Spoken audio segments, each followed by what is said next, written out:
notre 8e édition de la foire. On a commencé tout petit dans la salle des fêtes, c'était presque en comité réduit.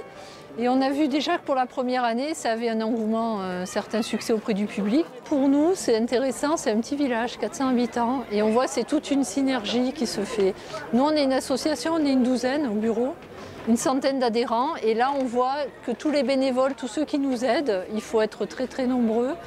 On a les autres associations du village, il y a le CROSS de la Poire-Sartaux, enfants adultes, il y a l'association des parents d'élèves, il y a les commerçants qui jouent le jeu, qui mettent la poire à l'honneur ce jour-là. Donc on voit que c'est toute une synergie qui fait qu'on arrive à faire une manifestation de cette taille. Il y a une cinquantaine d'exposants cette année sur la foire.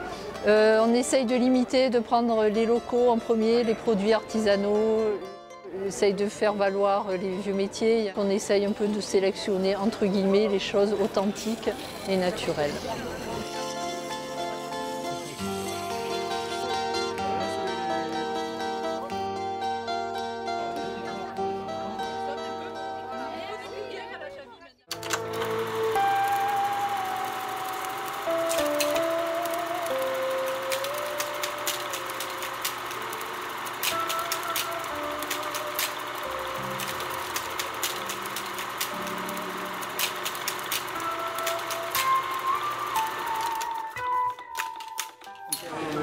De tous les temps, on a bien aimé les produits directement des producteurs.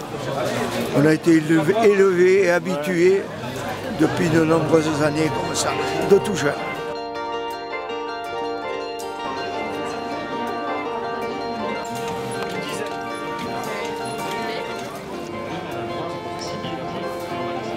La presse à jus, c'est un outil qui est sur Carmejane. Ça fait la 2e année qu'elle est sur notre foire.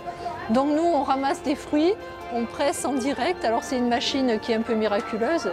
Il y a les fruits qui arrivent d'un côté et il ressort le jus de l'autre côté, pasteurisé à 80 degrés. Le jus qui peut se garder jusqu'à 3 ans.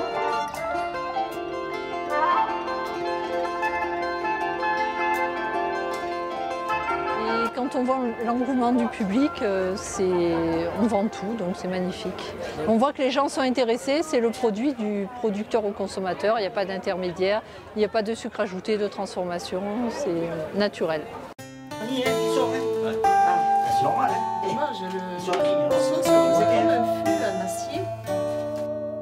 On est chez une amie qui, son compagnon étant décédé,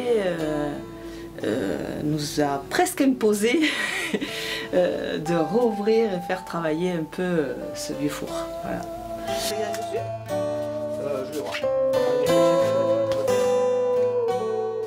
C'est que de la farine bio et un levain naturel.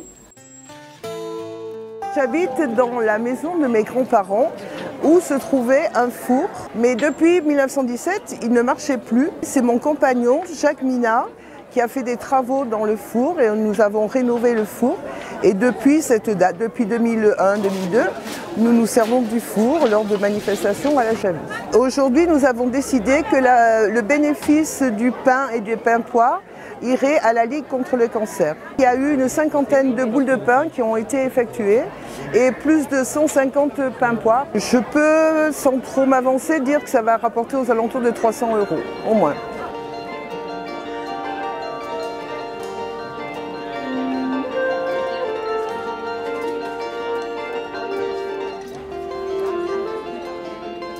Hier, on en a mangé puisque ma maman m'en a ramené de l'année dernière et excellente, excellente.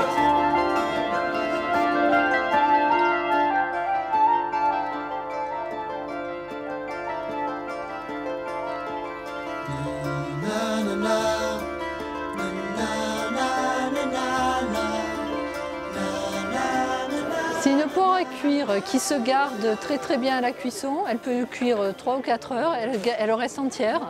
Et elle le sort, elle a une belle couleur. Et avant, elle était utilisée pour les fruits confits sur Apt, sur la Côte d'Azur. Et entre les deux guerres, c'était vraiment un produit qui était important, qui partait. Maintenant, ça demande beaucoup de manipulation, il y a le ramassage, l'épluchage, la cuisson qui est lente.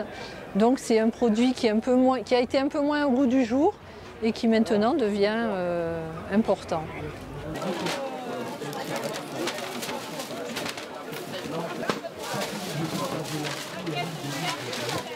La poire est un produit merveilleux. Elle est connue des habitants ici parce qu'on a tous vu nos mères, nos grands-mères faire ça depuis toujours, j'allais dire. Et en fait, on s'est aperçu que c'est un produit qui est trop beau pour que nous, qu'on le garde. Il faut qu'on en fasse profiter les autres. On est soutenu par la mairie, évidemment, qui met son personnel et le matériel à disposition. Soutenu par le Pays d'Inois, on fait partie des foires du Pays d'Inois. On est la dernière foire de l'année. Et on est soutenu aussi par le Conseil général.